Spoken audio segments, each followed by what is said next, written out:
ସତରେ ବଡ଼ ଆନନ୍ଦର କଥା। ହଜି ହଜି ଯାଉଥିବା ଲୋକକଳା ଓ ଲୋକନୃତ୍ୟର ଠିକଣା ଖୋଜି ବାହାର କରିବାର ଦାୟିତ୍ୱ କାନ୍ଧକୁ ନେଇଛନ୍ତି ଓଡ଼ିଶାର କୋମଳମତି ଶିଶୁମାନେ।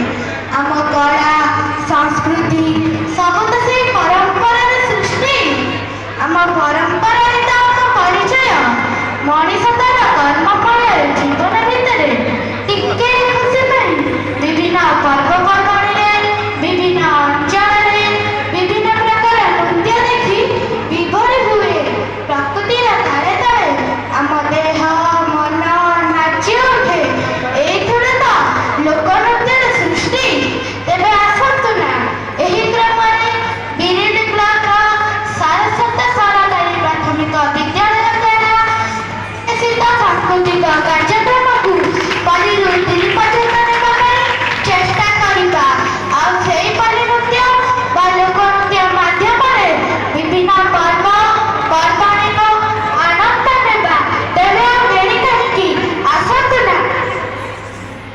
ଓହୋ, ଦେଖାଯାଉନି, ମାରିଦେବୁ ନା କଣ? ନାଇଁ, କୁଆଡ଼େ ଯାଉଛୁ? କାହିଁ କଣ ହେଲା କି? ଆମ ଗାଁରେ ପରା ଆଜି ନାଚ ହଉଛି, ଚାଲୁନୁ ଯିବା ଦେଖିବାକୁ। ତମ ଦେଇ ଜାଣୁଛ କି ମୁଁ କି ଲାଗ ଦି ବାଜି କଉଡ଼ି ପକେଇଦେଲେ ମୋ ମନ ଶାନ୍ତି।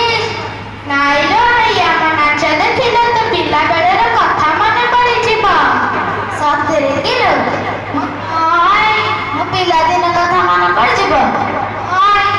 ହଉ ରହ, ପାନ ଖଣ୍ଡେ ଖାଇଥିଲେ ଯିବା।